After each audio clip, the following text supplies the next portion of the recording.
Di Indonesia, beberapa tanaman tidak populer mulai banyak dibudidayakan. Tujuannya beragam, mulai sebagai bahan penghasil tanaman berharga tinggi atau untuk memenuhi permintaan ekspor. Ashitaba biasa dikenal masyarakat dengan sebutan seledri Jepang, mengingat bentuk daunnya yang menyerupai daun seledri dan berasal dari Jepang. Di kawasan lereng Gunung Walirang yang masuk wilayah Kecamatan Trawas, Mojokerto, Ashitaba sudah dibudidayakan sejak 14 tahun yang lalu oleh masyarakat Desa Ketapang Rame. Tanaman yang dipanen setiap 3 minggu sekali ini ditanam dengan tujuan untuk diambil daunnya sebagai bahan pembuat minuman sehat dan diekspor ke Jepang. Tidak hanya dijual, petani Ashitaba di Trawas ini juga mengolah Ashitaba menjadi bahan tambahan pada beragam masakan tradisional. Salah satunya kue gempo.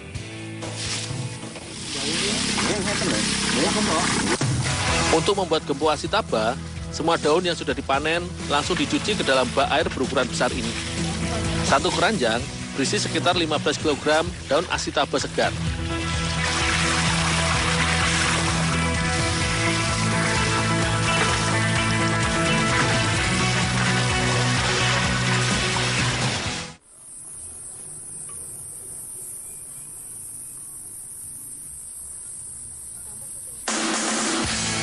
Dalam pembuatan kue gempo, Ashitaba akan diolah menjadi bubuk dan digunakan sebagai pewarna serta pemberi aroma pada kue khas Trawas ini.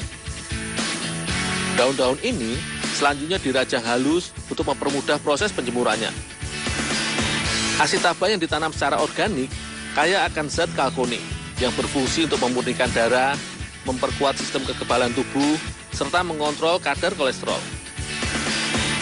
Ashitaba juga mengandung lebih banyak protein, asam amino, vitamin, dan mineral, serta kalsium dibandingkan jenis sayuran lainnya. Bu, saya jemur dulu Ibu ya. Judul.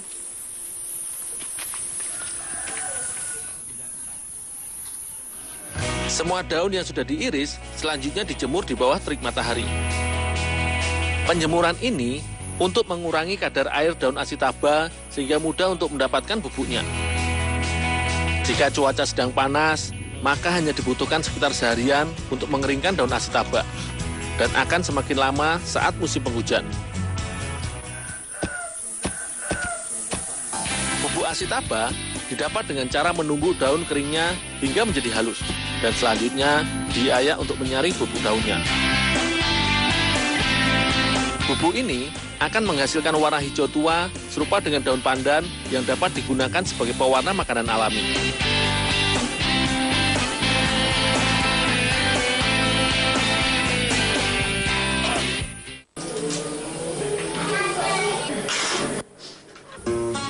Kue gempol dibuat dari campuran tepung beras, gula pasir, dan tepung Ashitaba yang ditambah dengan santan. Adonan harus diaduk dan diuleni terus-menerus sampai semua bahan tercampur merata. Pengulenan harus benar agar kue gempol yang dihasilkan memiliki tekstur yang lembut.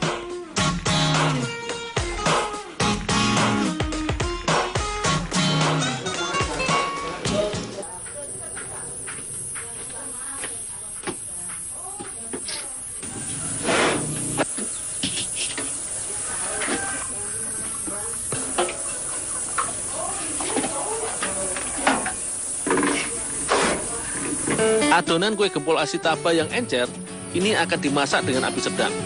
Tujuannya untuk membuat adonan kue menjadi kental.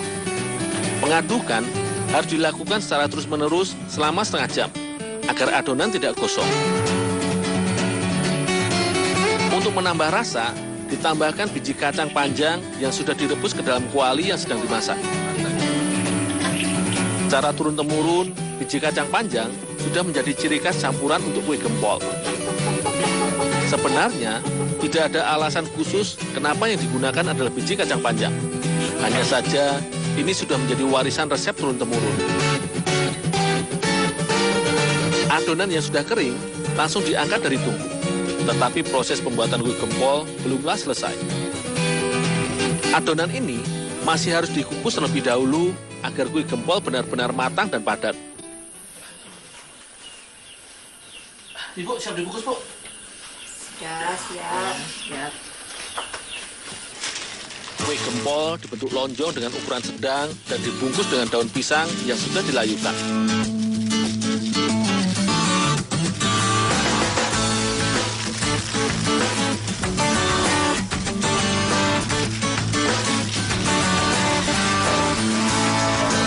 Kedua sisi bungkus daun pisang selanjutnya ditutup dan dijepit dengan lidi.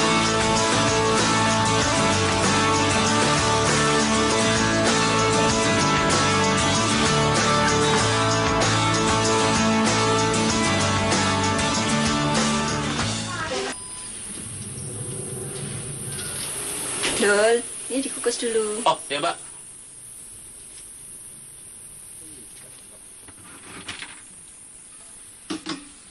Adonan kue gempol yang sudah dibungkus rapi ini selanjutnya akan dikukus selama 1 jam.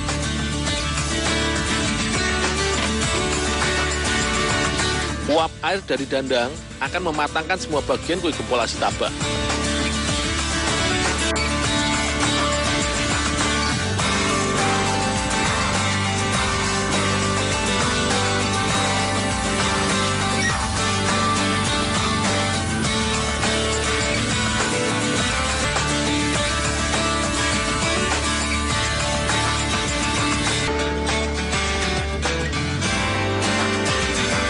Bubuk daun Asitaba yang digunakan dalam adonan kue gempol ini mampu memberikan rasa dan warna yang khas. Rasanya manis dan harum. Kue gempol Asitaba memiliki rasa mirip green tea. Sangat enak. Inovasi dalam cara penggunaan Asitaba memberikan banyak manfaat pada beragam jenis makanan yang dibuat.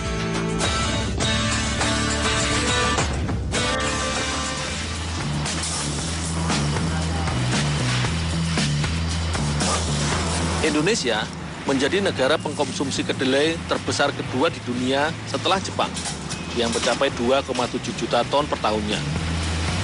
Salah satu jenis kacang-kacangan ini menjadi sumber protein nabati yang paling mudah pengolahannya. Tempat pengolahan tahu milik Pak Gatot di bilangan Desa Toyoresmi, Kecamatan Ngasem, Kota Kediri, menjadi salah satu tempat pengolahan makanan asal negeri Cina ini. Sebelum diolah, kacang kedelai direndam ke dalam ember-ember besar selama lebih dari 3 jam. Tujuannya agar tekstur biji kedelai menjadi lunak sehingga mudah untuk digiling. Kedelai menyimpan mineral dalam jumlah yang tinggi, seperti kalsium, magnesium, dan tembaga yang sangat penting untuk menjaga kesehatan tulang. Tidak hanya itu, kandungan vitamin B kompleks serta zat besi serta serat yang tinggi berguna dalam sistem metabolisme dan pembentukan sel darah merah. Tahu merupakan bentuk dari sari pati kedelai yang dimasak hingga mengental dan dicetak menjadi kotak-kotak.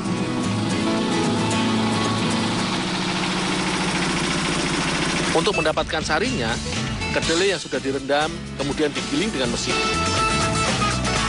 Dalam satu adonan masak, dibutuhkan 12,5 kg kedelai giling.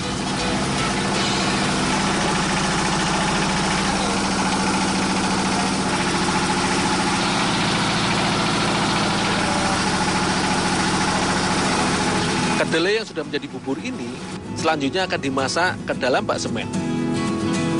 Pemanasan tahu menggunakan uap panas yang berasal dari tangki masak yang dialirkan melalui pipa-pipa besi. Dengan suhu lebih dari 100 derajat Celcius, bubur kedelai akan dimasak selama 20 menit. Proses pemanasan ini akan mematangkan sari kedelai dan memisahkannya dengan air.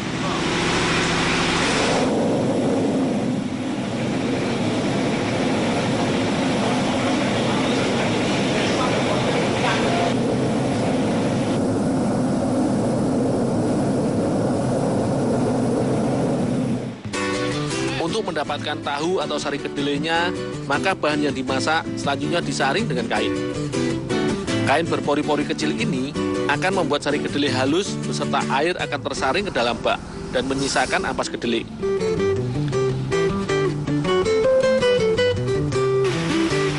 Kain saringannya diikatkan pada kayu yang digantung dengan terus-menerus digoyang-goyangkan. Tujuannya agar penyaringan sari kedelai bisa lebih cepat dan maksimal. Jika sari kedelai akan menjadi tahu, maka ampasnya akan dijadikan pakan ternak.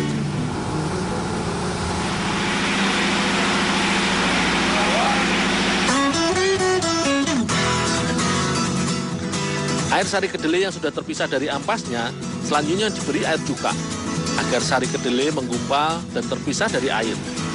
Nantinya gumpalan inilah yang akan dicetak menjadi tahu.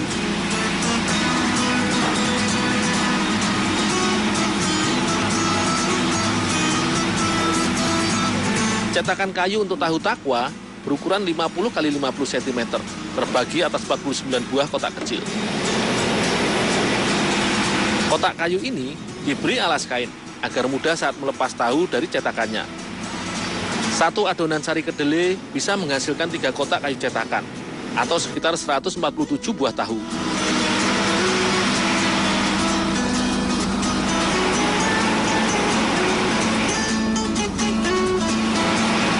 Tahu yang sudah masuk cetakan selanjutnya diletakkan di papan pres. Tujuannya untuk mempercepat proses pembuangan air dan untuk memadatkan tahu yang dibuat.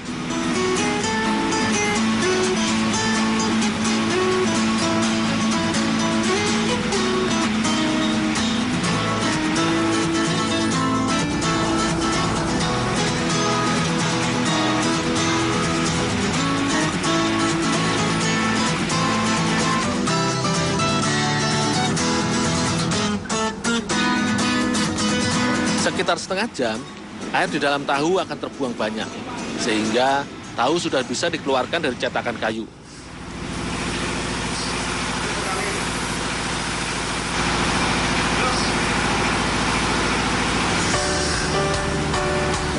Inilah hasilnya. Cetakan tahu takwa sedikit berbeda dengan tahu putih biasa. Pada cetakan tengah tahu takwa, diberi lubang sehingga bentuk tahu takwa setelah dicetak, kotak dengan tonjolan di tengah tahu. Satu cetakan tahu ini kemudian dipotong menurut bentuk dan ukuran dari cetakan. Pada pembuatan tahu putih, proses pembuatannya hanya sampai dengan pencetakan tahu. Maka pada pembuatan tahu takwa, ada tambahan proses lagi, yaitu pemasakan tahu dengan perebusan air kunyit. Kunyit yang sudah dikupas, nantinya akan dihaluskan dan dicampurkan ke dalam air rebusan tahu dan garam. Tahu yang sudah dipotong-potong, selanjutnya dimasak ke dalam air rebusan kunyit. Merebus tahu tidak perlu pengadukan, karena bisa membuat tahu menjadi hancur. Nantinya, tahu yang matang juga akan mengapung ke permukaan air rebusan sehingga mudah diangkat. Setelah 15 menit, tahu sudah matang dan berwarna kuning, sehingga bisa diangkat dan dimasukkan ke dalam nampan rotan. Pemberian nama takwa pada tahu berwarna kuning ini untuk membedakan penyebutannya dari tahu biasa yang berwarna putih. Tahu takwa baik dikonsumsi sebagai panganan sehari-hari. Unsur protein kedelai filosterol yang baik pada tahu berguna untuk menurunkan kadar kolesterol. Kandungan isoflavon pada tahu juga dapat mencegah penyakit kanker. Tahu takwa ini akan dijual dan disuplai ke toko penjual oleh-oleh dan warung tahu lainnya. Tahu takwa ini dapat bertahan hingga 2 hari dari waktu pembuatan. Tahu yang sudah dimasak sebenarnya sudah bisa dimakan langsung, tetapi juga dapat dimasak kembali menjadi gulai dengan bumbu sederhana.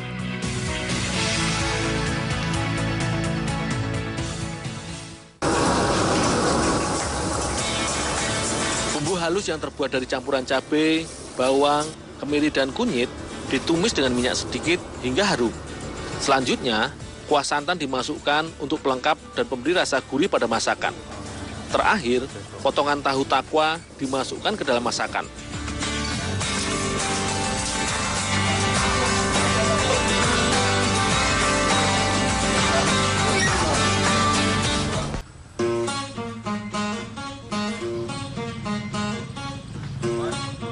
Selain dijadikan tempat untuk bercocok tanam, lahan pertanian juga digunakan sebagai lokasi untuk mencari sumber protein tambahan. Seperti yang sedang aku lakukan sekarang. Di parit kecil yang menjadi sumber pengairan lahan pertanian seperti inilah, aku bisa mendapatkan yuyu.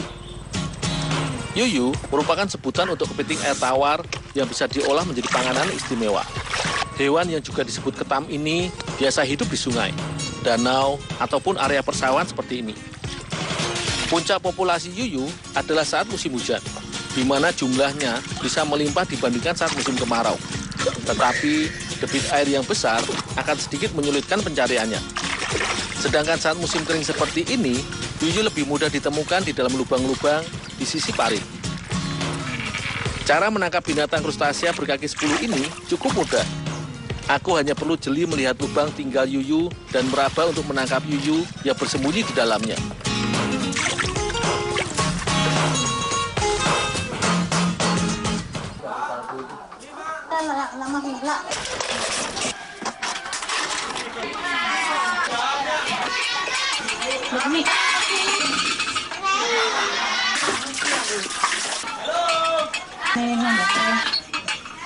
Satu ember yuyu hasil tangkapanku kali ini akan dimasak menjadi bobor wongkul dan juga lentok yuyu. Dua jenis masakan khas yuyu bagi masyarakat Desa Randu Genengan, Kecamatan Belanggu, Mojokerto. Sebelum dimasak, yuyu aku cuci bersih terlebih dahulu. Kotoran tanah dan sisa daun yang berasal dari air kali harus dibuang, agar yuyu yang dimasak benar-benar bersih dan segar. Untuk membuat lento dan bobor wungkul, yuyu akan dipotong menjadi beberapa bagian. Capit-capitnya aku potong, dan cangkang-cangkang yuyu yang berwarna kecoklatan dan keras juga harus dibuang. Selain rasanya yang lezat, yuyu juga dapat menjadi sumber untuk memenuhi kebutuhan akan kalori dan protein bagi tubuh. Dengan dibersihkan seperti ini, yuyu akan lebih mudah saat dimakan.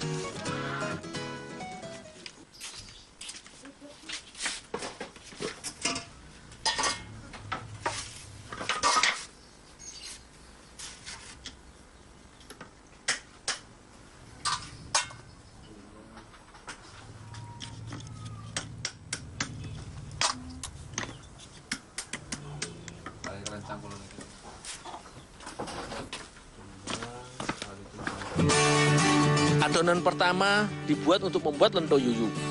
Bahannya berupa bawang merah dan ketumbar.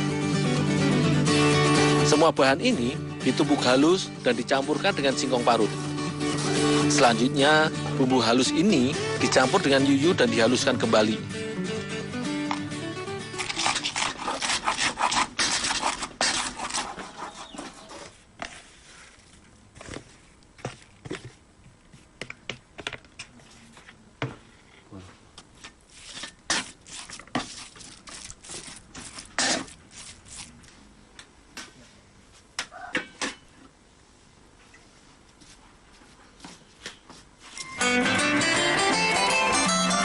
Adonan ini bisa langsung dimasak dengan cara digoreng.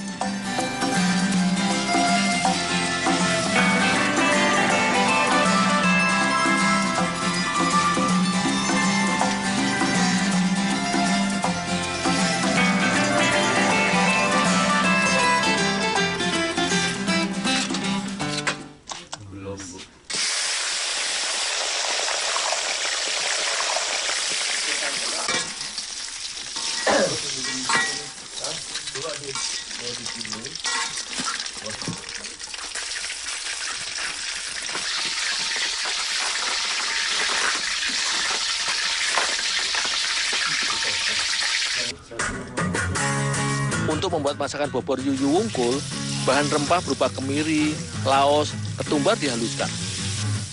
Selanjutnya, semua bumbu halus ditumis sampai harum. Santan kelapa turut ditambahkan untuk menghasilkan rasa gurih dan sebagai kuah dalam masakan tradisional ini.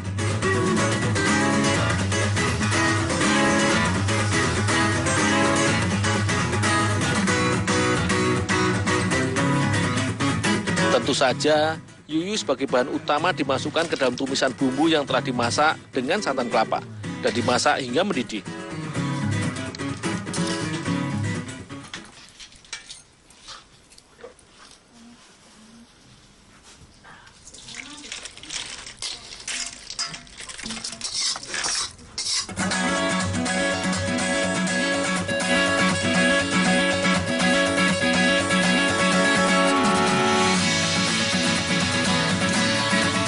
Sayur bobor yuyu wungkul ini sangat gurih, sementara lento yuyu juga tidak kalah enaknya.